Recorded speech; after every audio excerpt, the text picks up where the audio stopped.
Hello, my name is Connor. And I'm Jason. And you are listening to the Amazed and Perplexed podcast.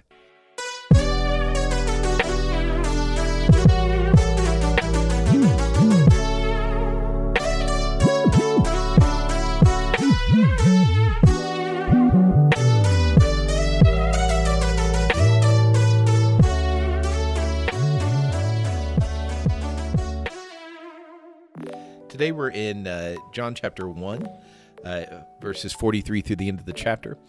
And as we've been doing with this chronological follow, I don't know why that's a hard word for me, of Jesus' life, taking it kind of bit by bit in the way that, as best we can tell, it happened, we find Jesus, he's in the middle of calling disciples. This is interesting because what we're about to follow today is number one, it's about the only thing we know about Philip and Nathaniel, which is kind of a funny dynamic. But their conversation and what they're looking for, and Connor, you made the observation just about how this would certainly, it would have to have a political feel to Nathaniel. And so maybe even thinking about really looking into or contemplating rather this dynamic of how there's some correlation or some parallel between what we experience in our political system. Mm-hmm. Tell me more about that. Yeah, so it's really interesting. The passage starts off with them finding Nathaniel and be like, "We found the Messiah," and it's crazy. He's from Nazareth, and for Nathaniel and for a lot of people at the time, that idea would have just been absurd to think that the Messiah, the Christ, the rescuer of Israel, would come from such a backwater, know-nothing village. And just we were having a conversation before we started recording. Trying to come up with what would that look like, and because it is political. So what would a presidential candidate for a Democrat or Republican, what would that look like in terms of coming from this back, the opposite of where you would think that the great unifier would come from. And ultimately, I mostly kind of went around in a circle trying to figure out what would be the perfect comparison of what this is. And the reality is, in our lifetime, in my short lifetime, in Jason's slightly longer but very distinguished lifetime, we have seen the political wind shift so much that to be able to map a comparison on is so hard in today's day and age, just in the past 30 to 40 to 50 years. So for us to fully understand what it would look like for these people would be incredibly difficult. And so there are some comparisons that is political. We can have some sort of similar feelings to not expecting the political figure of our choice to come from a certain area. There's a sense in which we can understand that, but also there's a sense in which we can recognize and give dignity to this story and go, the visceral feeling that Nathaniel would have felt at this reaction, we can maybe approximate it, but we also can't fully understand and give a one-to-one correlation for what it would be like for us. Yeah, because our culture, the American culture, is so diversified, and there's not one big. The way I think about it is when I went in the Army, when I was in basic training, the Army was Russian. And when we go shoot targets, we were shooting Ivan. But then there was the shift, and Saddam Hussein became the enemy, and now we're shooting Saddam, on our target ranges. And this technique is used to solidify, we all have this common enemy, Well, in the United States, it's just everybody's got a different enemy, and I'm not saying there aren't collectives of people, but that shows up in politics quite a bit. I think many of us, when we go to vote, it's not that we're voting for someone, we're simply voting against the other person or the lesser of two evils, that kind of thing. This would be, and this is the challenge for us, with Nathaniel, once you become convinced this is the guy, it's almost hard for me to imagine the elation, the hope, the aspiration, the sense that, all right, okay, this is going somewhere.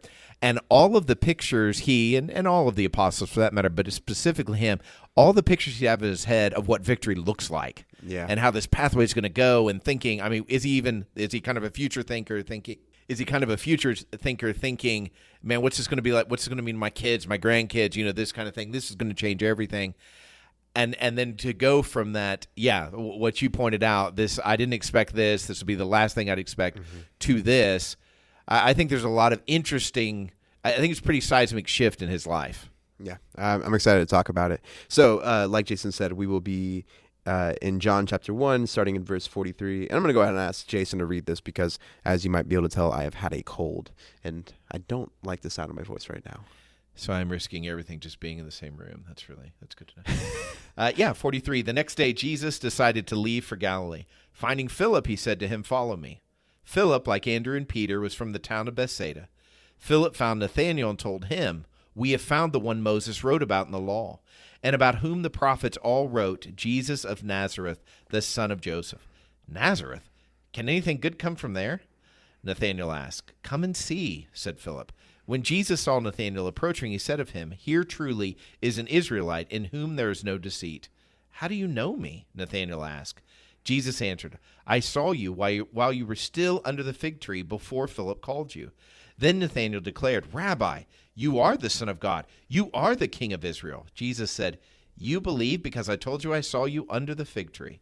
You will see greater things than that." He then added, "Very truly I tell you, you will see heaven open, and the angels of God ascending and descending on the Son of Man." Well, that sums it up right there. So, as you consider this, what jumps out at you? What amazes you about this interaction? I think the amazing thing, and it'll be almost completely mirrored by what perplexes me, is how quickly Nathanael changes his mind by the words and the presence of Jesus. There's a deeper sense in Jesus specifically communicating something unique to Nathanael here that maybe we fully, at least I don't fully have a comprehension on exactly what Jesus is getting at. But even still, I think about we've talked about this so often, the reorienting of what Nathanael would expect from Messiah. And he already has this built-in, this new thing, right? He's already kind of like dismissed the idea that this Nazarene could be the Messiah. And so he has this pre-built-in like reason to reject Jesus when he goes to see him. He has every reason to still be skeptical. And he has put personal stake in the game by mocking the idea of what has been presented to him. And so, just the simple fact that a heart can change this quickly and this instantly. I know, like, if you were to say, "Connor, do you believe that God and Jesus can change hearts and minds?" And me, I'd be like, "Yeah, of course I believe that." But then when you actually think about, like, when I think about modern, like where we live now, and like not that I'm saying somebody's political thoughts are equivalent to what they believe about Jesus or don't believe about Jesus, but people hold their political thoughts just as fiercely as Nathanael would have held his belief about what the Messiah would be. And so when I think about the strength of which people hold their political arguments or their political beliefs, to think that in a mere instant or moment they could shift and change and accept something almost opposite of those things, that's a staggering thing that I don't think I give the weight to what it actually is. There's so much there when I think about what Messiah would have meant to Nathanael and what it would have meant to his family. And like you said, thinking about, is he projecting forward and what does it look like? And again, we don't get Nathanael doesn't get the complete picture of exactly what this is going to look like, but still the vast reorientation and Nathanael's quick acceptance of that is just miraculous. It is. I would pay $100 to just hear them say this with their nonverbals, with their tone of voice, with all those things, because it really changed the feel. How is his comment about, can anything good come from there? Like, I was even questioning myself as I was reading it. Is it dripping with disgust? Is it slight shock? Is it curiosity? What is this? It's one thing to think, oh, that's a bad part of town. That's weird. But if he had a girlfriend that he just broke up with us from there, it might be like angry. Or if somebody hurt his grandma at some point that was a Nazarene, it's like, this is functionally, it's one of the isms. It's this prejudice against this area, this city. And it comes from somewhere. Part of it's general, like collectively, it wasn't a great town, and that historically. I believe they found records, right, of people throwing shade at the Nazarenes. Like I feel I could be completely making that up, but I feel like they found historical records outside of the Bible of that happening. When I was a kid, before I knew anything about race and that kind of dynamic, I remember they told a lot of Polak jokes, and I had no sense sense that related to a group of people that are Polish, you know what I mean? Mm-hmm. And then if there's a Polish person around, it would switch to a Breyer, which apparently was a redneck. I mean, but it was the exact same joke. Then I remember coming to Texas and they were telling Aggie jokes, which is a Texas A&M, and they were the same jokes. They just switched the people. Were the Nazarene the punchline people of their community? You know, you're like, had Nathaniel ever met a Nazarene? Yeah, exactly. Or was it just preconceived notion? But that's the point. Even Philip's come and see. It's just interesting. He's like, come on. Like, are they really good friends, really tight? And he's like, Nathaniel, you always say this, you know? Or is it like, come and see, you know? He makes, it's interesting, he makes a historical appeal, you know, it's like the law. He doesn't name Jesus specifically in terms of rabbi and this kind of thing, whereas Nathaniel immediately goes to rabbi, which means teacher, son of God, and king of Israel, which is decidedly political. That would have been very aligned him because son of God, it equated him with God in Jewish vernacular, but then it also connects him to the lineage, you know, because David was a special son of God in that way. And I'm not suggesting he equates those two, but it's this idea you're a teacher, you have this special relationship with God, and you're the king of all this. So it's funny, Philip didn't say any of those things. He said, look, the one Moses wrote about, but Nathaniel really – so is this a friendship where Philip is a level guy – he's the guy that's going to appeal to history and these kind of things. Nathaniel is the guy that provides the passion, the relationship. And Philip's kind of rolling his eyes. He's like, come and see. Yeah. You know, but it is amazing what you're observing, that dynamic between them, but then that dynamic of him, just that shift from I'm going to go ahead and project disgust to not just belief, but very specific articulated belief. Yeah. And I love, we talked, I think, the last episode about the dynamics of Jesus' followers here. Like, is there a point where it's like, you know, Philip wants to remind Nathaniel down there, hey, you remember, you kind of like, you didn't buy into this whole thing. In fact, like, you know, like when Jesus seems to like look at Nathaniel with so much favor, did like Philip have the desire, like, hey, Jesus, you know, he kind of like laughed at the idea that you could be like, and so one, I love thinking about the relationship dynamics, because something, again, we always talk about, and specifically you talk about a lot, like there had to be a reason for these specific people. And again, we don't get a whole lot of information about these people, but there had to be a reason that these people were there. And there had to be a reason for how they interacted with Jesus and how they interacted with each other and how they just, who they were. And just, yeah, thinking about what the relationship dynamics that they would have had with each other would be incredibly fascinating. And yeah, even again, that could be incorrect, but picturing, you know, Philip as the more cerebral and Nathaniel as the passionate one is deeply compelling to me. Yeah, I think so. What amazes me, just in addition to what you're saying, is this idea, and it follows that line of thinking about Jesus knowing what the people need, although there is I guess you could say a perplexing piece. How is he saying, you believe because I told you I saw you under the fig tree? Is he saying, you believe because I told you I saw you in the fig tree? It's like, you believe because I told you I saw you in a fig tree, which would be more than a question, but the translators didn't think that. But it is that idea of assuming Jesus knows. There's a note in the NIV that says, or do you believe? Okay, so there's a note in so even the translators didn't know. I'm on to something. Or are you saying, Jason, it was already there, you didn't come up with anything creative? No, I was saying, like, there could be manuscripts where it was different than... Yes, that's a good point. So that dynamic of giving Philip what he needed, I mean, certainly there's something he could have done for Philip, for you know, Peter, and I guess connected to Andrew, too. He healed the mother-in-law. That was one of his first introductions to Peter, you know. To Andrew, he had to spend some time with, but to Nathaniel, all he had to do is make this one observation, I saw you before. And why I think that's interesting is you don't see him doing this, what would you call this, like a time or seeing beyond your visual sight? Like, how did he actually see Nathaniel there? He knew he was there, obviously. He said it, I saw you, and he's just very specific. How did he see you? Because I'm like, how does Nathaniel know Jesus didn't walk that way earlier? You know, I mean, there's something that holds great meaning here. And the point in all of this is he knew exactly what to tell Nathaniel. So then it makes me question, does he know exactly what to tell me? Like, is he trustworthy to lead me to the next thing? Because, yeah, this would not be, you can't imagine Jesus sitting around and it's like, all right, Andrew, next person we see, we're going to say we saw him under a tree. And then after that, we'll say we saw a guy in a car wash. You know what I mean? It's like this seems so random. but it's exactly what Nathanael needed. Well, it gets to something you've always talked about. And I've had the joy of experiencing this too, where somebody will come up to you after speaking, or they'll be like, "Man, I just received this word from God, and like I just really felt like God loves me." And you're like, "Yeah, man, God does love you." You're like, no, God loves me.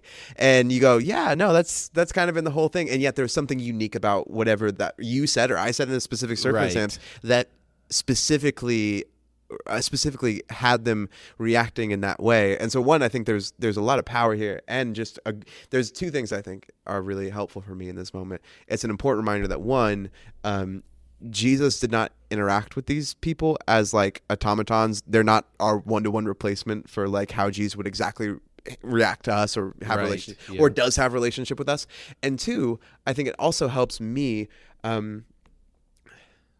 I lost two. There was very clearly 2 points. Oh, it's gonna be so good. I know. I was excited. I had very rarely do I have two things ready to just rock and roll. I forgot what the first point was. So his name was Nathanael. Let's walk it out. Oh yeah, so Nathanael with an N.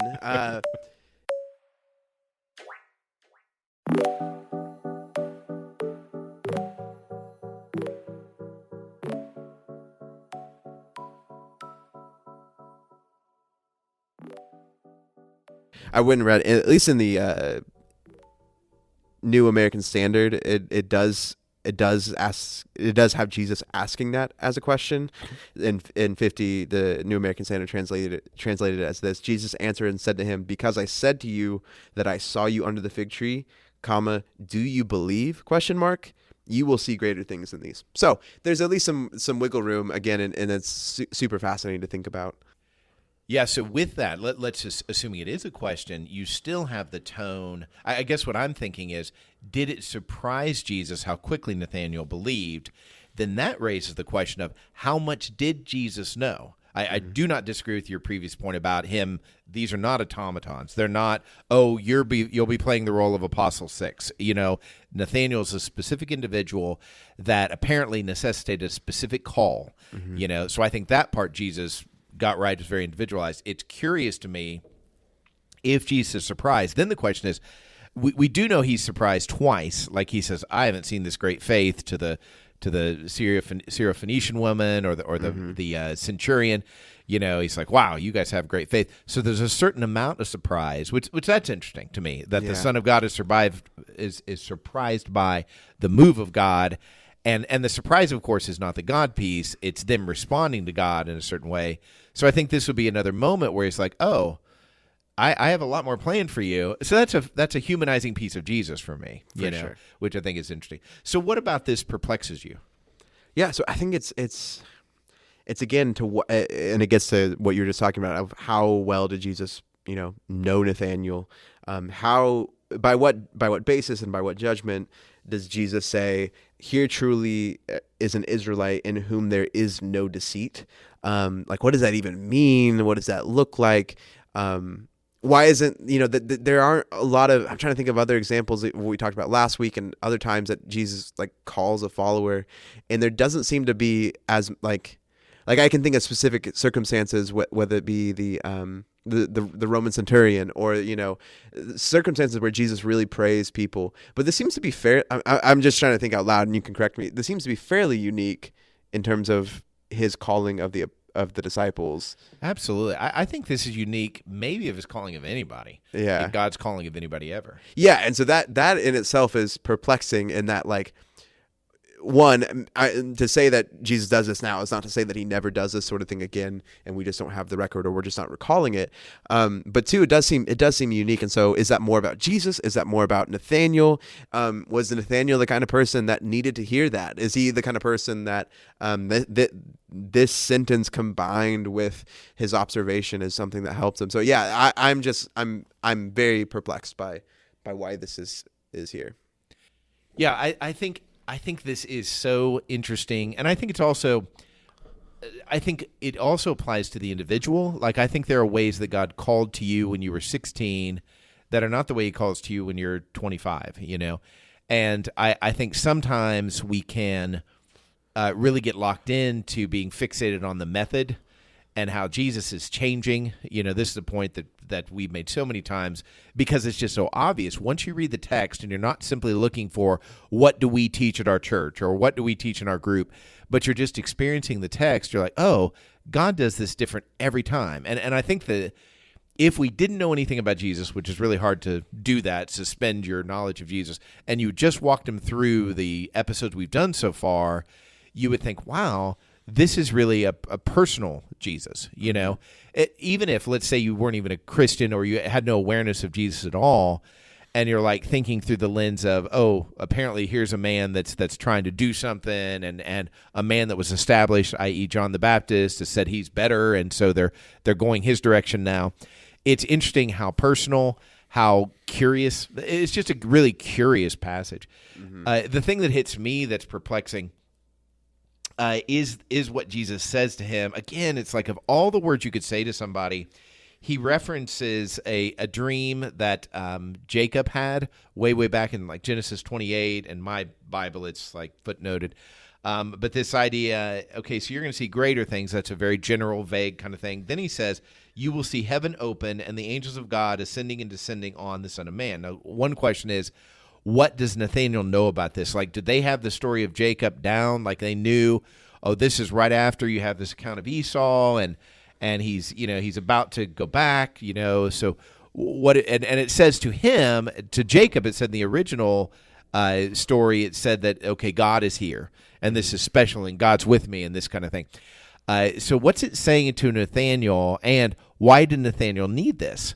Or maybe Philip, because they're both apparently there. But it is that idea that it's so interesting that why not tell him the God of Abraham, Isaac, and Jacob is here in human form? It's just, why didn't he tell him, yes, you're right, I am the Son of God? Even the declaration of Nathanael, which you think you'd build on, mm-hmm. Where he says, you are the Son of God. I mean, this is the declaration he's looking for. He just was tempted that, hey, if you do this, everyone will know you. Well, here's a guy accurately saying you're the Son of God. Matter of fact, you would assume if you didn't know the rest of the New Testament, Nathanael, man, he's going to be one of the leaders. Yeah, he's without deceit. He gets it immediately. Yes. I mean, he's the ideal guy. And then poof, it's like he disappears, like you never see him again. And so it's just a perplexing setup that you have this interesting insight into, okay, he's treating him very individual. Nathanael goes from cold to hot really fast here and declares something that Jesus wants people to know. And Jesus' response is, do you believe in me because I saw you under a tree? And then he's like, yeah. And he's like, oh, I'm going to show you much greater things like that. And they reference something really obscure, like who is going around saying, what I really want is to see the Son of Man, the angels descending and ascending on Jesus.